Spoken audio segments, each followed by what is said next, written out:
You are listening to I Survived the Wild Outdoors podcast, where real outdoors men and women share their heroic tales of survival. I'm your host, Brad Mathewson, and this is their story. Hello, everyone. My guest today is Jeff Braaksma. This makes the third appearance now he's on the show. I joked with him beforehand, we might have to rebrand this thing, Jeff Survives the Wild Outdoors. Jeff's no stranger to pushing the limits, and this time, his limits push back. He was bow hunting on public land, near home, chasing a whitetail buck through marshy ground, choked with thorny brush. After harvesting what he called the biggest deer he's ever taken aim at, he and a few friends dragged it out through that brutal thicket, in just a t-shirt, his arms and face all exposed. That evening and following day, he woke up feeling drained, then began noticing red lines up and down his arms. Things got real. By evening, Jeff was acting strangely. His family rushed him to the hospital, and the diagnosis was chilling. Blood poisoning, other known as sepsis. The working theory, those nasty thorns weren't just physical hazards. They carried bacteria. When you brush against thorny plants, especially in the wild, on sterile conditions, you risk more than scratches. Thorns can carry bacteria and fungi. Anything from staph, streptococcus, or even rarer pathogens. And you introduce them deep into your tissue.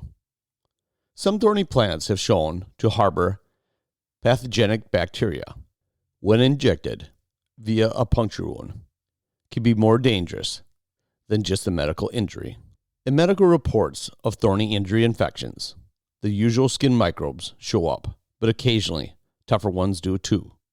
And plant-based fungi, like Sporofix, known for causing rose gardener's disease, can occasionally be introduced via thorns.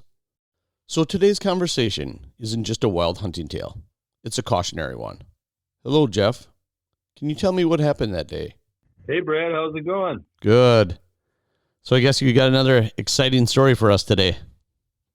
Well, yeah, another story. When we first met via, I think it was Facebook, when I replied to the question about if anybody had injured their thumb or finger with a crossbow, and I had a severe thumb injury, and that turned into our first podcast together, which was fun. And then it turned out, just by coincidence, a couple weeks later, I got the nasty brown recluse spider bite while out in my woods putting together a deer stand, which turned into quite an episode as well. And then when we were talking about that, I remembered that back about 20 years ago, I was hunting a public hunting ground close to my home here near Randolph, and I never would have expected this to happen, but it was a bow hunt in probably mid to late October. I know the rut was really starting to get busy to start kicking off, which is my favorite time to hunt because I really like to use the grunt call. And when the bucks are locked up with those, the grunt call is not always the best thing. But when they're out there looking and everybody's antsy, grunt calls are a great tool to bring in a deer. And I remember I was hunting this little woods that was along the edge of some big cattail marsh, and it was one of my favorite spots out there that everyone seems to leave alone. Just doesn't seem like much, but it's just a really good conduit from deer to come out of the marsh up into the woods at night. And I was in a climbing stand, and I sat for a while, and I wanted to see if I could stir something up, so I got my grunt call out and did a sequence of grunts trying to imitate a deer that was possibly tailing a doe, and pretty fast, sort of aggressive grunts where a deer was excited. And it wasn't long, and all of a sudden I hear something coming heavy through the leaves from the west to my right. And I'm straining my eyes looking through the brush there. It's a pretty thick little woods. And all of a sudden here comes this massive 8-pointer. And it was just a beautiful buck. He was completely broadside, about 15 yards out. He was not running and he wasn't trotting, but he was moving with purpose. And I was really worried about him getting through my one bigger shooting area. So I didn't really want to mess around and try to get the grunt out again and try to stop him. And I just decided to draw the bow back and get on him. And I shot, And unfortunately, I hit him a little high, and I spined him, and he rear end went right to the ground. And that bugs me. I don't like to hit a deer bad. I've got my tame deer, little deer farm that I have here and stuff, so I've got a soft spot for my deer. And it grossed me out to see him drop his rear end like that, and he was struggling on his front legs. And I immediately grabbed my quiver out of the tree. I got it hanging on a little branch next to where I was on the tree next to me. And I had my bow in my left hand, the quiver in my right hand, and I just hugged the tree. Whenever I use my climber, I never use both parts when I'm just doing a bow hunt. We're only going to be in the tree for a few hours. And I stuck my 2 feet in the side braces of my stand, and I tipped it up, and then I just let myself slide all the way down the tree to the ground. So from the second I hit the deer to when my feet hit the ground, it might not have been 10 seconds. So I wanted to get over to him, and I popped an arrow out of the quiver, and I started hustling over to where he was, and I got behind him. And then I realized how good of a buck he was when he was trying to drag himself away from me. He not only was a big, massive mainframe 8, but he had several extra points. He was a 13-pointer total, and it was just massive, just an amazing buck. So that time, I've shot bigger bucks since, but at the time, that was the biggest buck I had ever put an arrow in. So I quick got alongside him and fortunately calmly put another arrow right into his rib cage, and then turned to walk away to let him die. And walked back over a couple minutes later, and just looking at him on the ground, that's like, it was by far the nicest buck I had ever shot. And I was ecstatic. I shot one in 2009 that was 189 inches as a non-typical, but this one I ended up having officially scored, and it was 169 inches, and just a beautiful buck, big triangular brow tines and stuff. He was just gnarly. Anyway, I can't remember when I first had a cell phone. If we had these one-piece phones back then, them old push-button phones, if we had flip phones, if there was no phones at all. But this hunting ground is only hardly 5 minutes from my house. So I don't know if I went home to call, I just cannot remember, or if I used a cell phone. But I know I called my brother, and my brother got his son, my nephew, and they said, we'll be over. So we met back out there, and I have my safety strap, which I'll usually drag a deer with if I drag something out. It's probably about would have been like a half-mile drag to get them out of there. So they came, we got a bunch of pictures, and then we're going to drag them out of this thick woods to this one field edge, and then eventually there's like a dirt road that kind of leads back in there, so it would be pretty easy dragging. But one of the things about this hunting ground is there is along the edges of the woods, and I don't hunt a whole lot of different public places, and I don't have this by my own little 30-acre property I have here, but there's all this brush along the edge of the woods of almost everywhere in this public hunting ground. Any place you try to enter the woods, there's this, I think it's called buckthorn or buckbrush, and they're just, bushes that are, I don't know, not that terrible much over my head, or I don't even know exactly how big they get, but they got kind of a pale, two-tone gray, I wouldn't really call it bark, it's almost like skin on them, and they got all these little prickers. And not like little raspberry prickers or them great big thorns you see on some of those bushes, but these little sharp, hardly quarter-inch little spurs on there, and they're sharp as ever. And it's something that I never gave any thought of before in my life. Usually when I go in the woods, you try to avoid them just because they're sharp. You don't want to scratch yourself up; they hurt. But when it came to get this buck out of there, I was on cloud 9. And we had a hold of him by, I think I was holding the right side of the antler with my right hand, and my brother's on the other side, and my nephew was holding the flashlight, and we were coming through that brush, and we didn't pick the trail too cautiously. We just plowed through, and I'm getting scratched up. And the problem was, when I dressed out the deer, I took off my jacket and everything, and I was down to my lowest T-shirt underneath. It wasn't a real cold day or nothing anyway. But we're busting through this buckbrush, and I'm getting scratched up. And again, I couldn't have cared less. I was dragging out the biggest buck I'd ever shot. And by the time we got to the edge of the field, my face is scratched up, my arms and hands are scratched up, and there's blood because these things are really sharp and they cut you pretty good. And I don't think my brother, he's the type who's always wearing gloves and stuff whenever he's doing any kind of manual labor, I think. And going through the brush, they had their jackets on and stuff, and probably didn't get into the stuff like I did. But we got the buck out, got the buck home, and did some celebrating and stuff. And the next day, my wife was working for the post office, and she was working fairly late, and I was doing taxidermy at the time, full time. And during the day, I started to not feel well. I started to get I kind of started to get the chills, kind of like the stupid spider bite. You get the chills, you got body aches, and you maybe running a fever or whatever. And I never would have ever put this together with getting scratched by these bushes, but I was to learn this lesson the hard way too. I ended up at the end of my mom came over to visit with my daughters. They were pretty young at the time.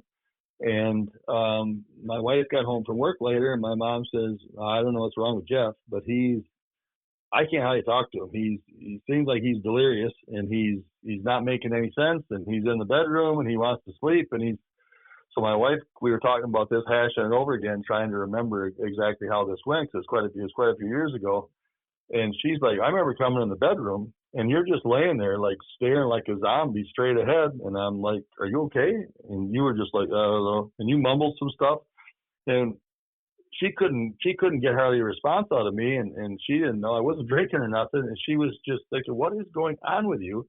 And then we start seeing, she noticed on my arms, I've got these red, like almost like lightning bolt looking things coming up from on my arm, like heading from my lower arms where I was scratched up the worst, up towards the shoulder areas. You could just see them. It was supposed to have these frayed lightning bolts. It was this red, hard to describe, but we ended up, she goes, we need to go to the hospital. There's something going on with you. So we need to go to the emergency room. So we went into the emergency room, and they took a look at my arms right away and said, this ain't good. You have got blood poisoning or something.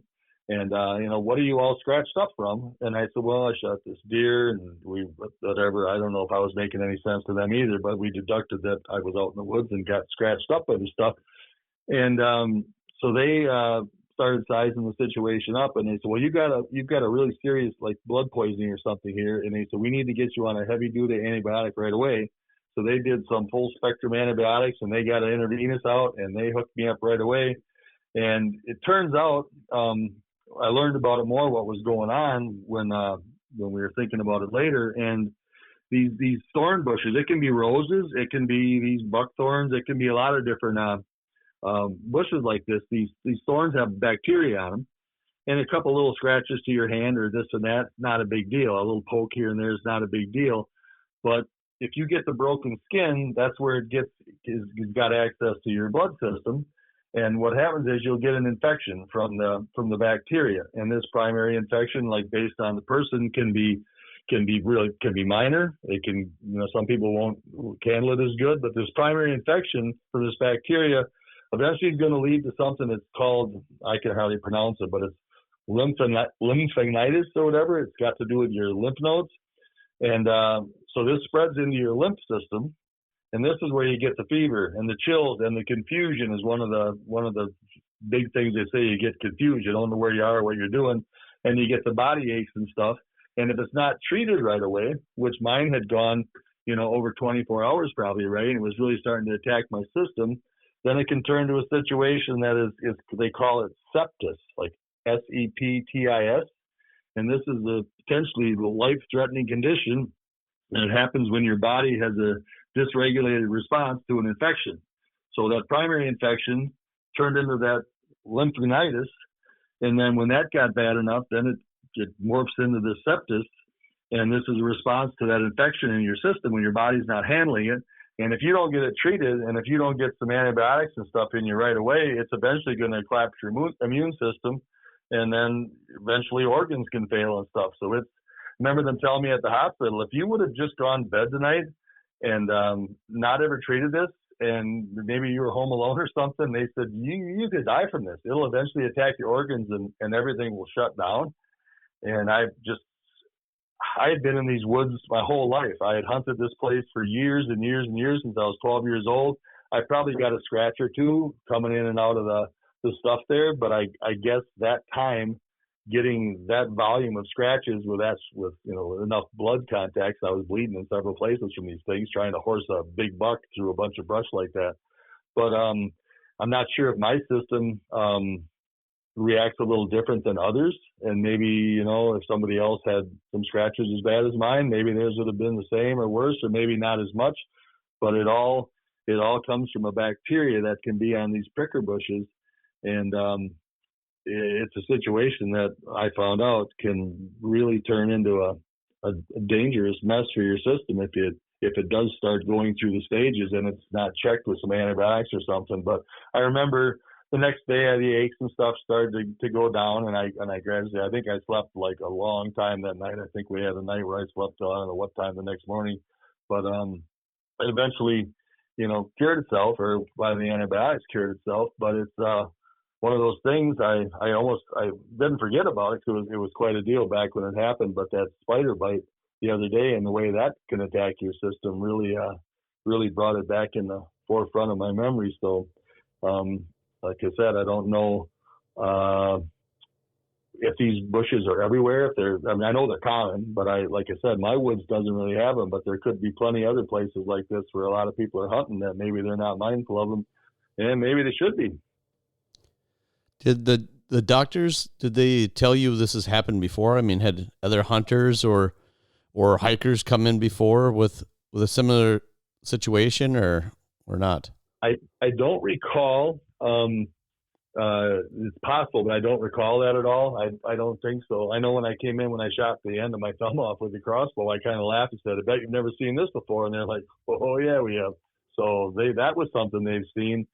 But when I researched a little bit too, I was surprised to find that it's something that people that deal with roses a lot, they're mindful of, and you can get an infection from getting scratched by the rose thorns. Okay. But most people that pick a few roses, probably don't get the volume of scratches that I got. So I guess hour-wise, like how long was it after you got scratched up before you started to see some symptoms? Well, it's from my recollection of the thing, it was so we were dragging the deer out after dark. So depending on daylight savings or what time of the year it was, I know it was October, but so that would be the major scratches probably occurred anywhere from 5 at night to 8 at night, something like that. And I know my wife had said, she said, I remember I was working late that day and I came over and your first thing your mom said is something's not right with Jeff. He's acting really weird and stuff. So that would have probably been driving from Madison where she was working at the time, which is, 45 minutes or so. And a lot of times it was common to work till 5, 6, 7 at night sometimes. And, so it would have been maybe like 12 hours or something? I would say something like that, because during the day is when I didn't feel well. And I think that's why whatever I was doing that day, I think I just kind of bailed on everything and was sitting around. And eventually I just started to get goofy in the head. And that's okay. When, I mean, do you remember waking up in the morning and not feeling right, or? I don't remember that. I remember that sometime during the day is when I started to get goofy. So I think I probably woke up in the morning, maybe a little achy. And the first thing you're probably going to think, well, we drug this big buck out. You're probably sore. You're using muscles you don't use every day. And actually, it's funny. My daughter reminded me of this when I was hunting another time. And it was on whatever day it was, but I went in the brush like I always do. When you go to these stands, I pick my way through these things. I don't want to get scratched by them. And I got a couple little scratches on my hand, maybe on the side of my face, and it wasn't bad at all. But my daughter and I went up to Green Bay that next night for a concert at the casino. We went and saw Devo at the casino. And I remember throughout the night, I'm like, Emily, my neck is like, I'm sure it's starting to ache. My shoulders are just all tightened up, and I could feel it in my neck. And I think that was from probably getting scratched with them stupid things again, but just not very bad. But it was just enough to maybe get in my system, and my system was able to beat this one down. But okay. When I had it that first time, it was the volume of scratches probably was more than I could handle, I guess. But so you don't think it was a allergic reaction? You think it was maybe like a bacterial infection? They say that it happens. What happens in your system first. It can be a fungal, or it can be a bacterial infection, and usually it's bacterial when it comes to these kind of bushes. Okay. And I guess it gets into your system, and that's the primary. So you get a primary infection, and then it just kind of depends how good your body is at beating it back. But if it doesn't, and if it progresses, that's when it gets to that lymphinitis. And when that happens, that's when you start getting the crazy symptoms where your fevers and chills and aches and confusion. And then if that keeps going unchecked and you don't get it taken care of, that's when it morphs into the sepsis, that's when it gets into a life-threatening thing. And if you don't do anything about it, it's eventually going to attack your lymph system and your immune system, and eventually you're going to have organs and stuff that shut down. So it could definitely kill you. There's no doubt about it. They made sure that I knew that. Okay, so have you changed what you do now as far as when you go out in the public and let's say you're either just hiking or hunting and you're having to go through this brush, or are you doing anything different, or are you just avoiding it altogether? Or? Oh, I do it different for sure, because I do hunt this place quite a bit, and I got my own property here, but this is so close that I get out there probably 8-10 times a year, and even do a little gun hunting out there. And like I said, for whatever reason, it almost seems like the majority of the outer edges of these woods, there's like a path, like a dirt road path that goes through a big part of it too, and you don't see them there. But if you follow the field edges where these woods have the fields on the sides of them, if it's something to do with there's more sunlight there or they grow better there. But I'm really cautious picking my way in the woods there. I always am making sure I got a glove on and push them out of the way and trying not to scratch. It's hard to not get a poke here or there, but I'm not going to ever bull through some brush. I would definitely take the roundabout way there for sure. I've never heard about this happening to anybody else, but usually you're pretty covered up when you're out hunting season. You're pretty, you got your long hunting jacket on. You might have gloves on. You got a hat on. You got long pants, of course. But I know I had mine off because I had just dressed out the deer and we were dragging, so it was going to be hot anyway. So I remember we took pictures of the buck, and I had my hunting jacket on for that. But I had taken them all back off again to get out of the woods, and I just not something you'd ever think of. I wasn't loving the fact that I was getting scratched up, but I never would have thought there was any kind of medical consequence that would come from it. I just wanted to get that big deer in the truck and get him home. I guess, is there any parting advice you want to offer people? Only if you are hunting in wherever you hunt, doesn't matter, public, private, whatever it is, I would be mindful of those bushes and do my best to avoid them. As I said, it could be that maybe my system reacts. Different people's systems are different, Some people can't eat gluten, I guess, but maybe there's something about mine that it overreacts. But I would definitely, if I'm listening to this right now, I would say, I got those things where I hunt too. I don't ever recall getting scratched by them, but I think I'm just going to make sure that I don't. I always tell people that I'm hunting with, when I have my daughter out there, something with me, or any buddies or anybody else, look out for those things. I got really sick with those one time, and I don't know how serious they take it, but I know I've told plenty of people about it since it happened. It's 20 years ago or whatever it was. So maybe a wise idea is just wear protective clothing, leather gloves, be a good idea, brush pants maybe. Yep. You don't want to, if you got some kind of thin pants, they'll scratch you right through them. But I generally try to find, if I'm going to go in the woods here, well, maybe I'm going to go 10 feet that way because there's not many of those bushes there. I'll make sure I push them out of the way. But yeah, I will. I don't think if I shot the world record, I would bowl through the brush to get them out. I would make sure I avoided them because it was nasty. It was actually scary. Well, thank you, Jeff. Sure.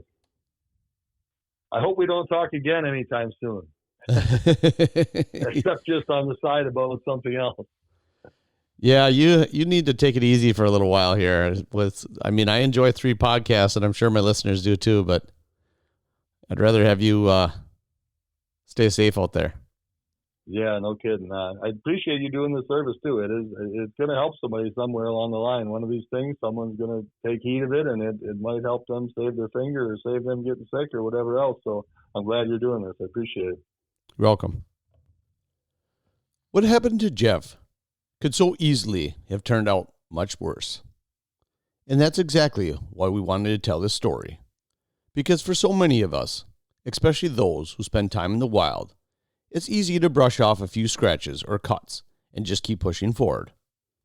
But Jeff's experience is a real reminder that the outdoors demands respect. And sometimes even the smallest injuries, like thorny scratches, can open the door to something far more dangerous.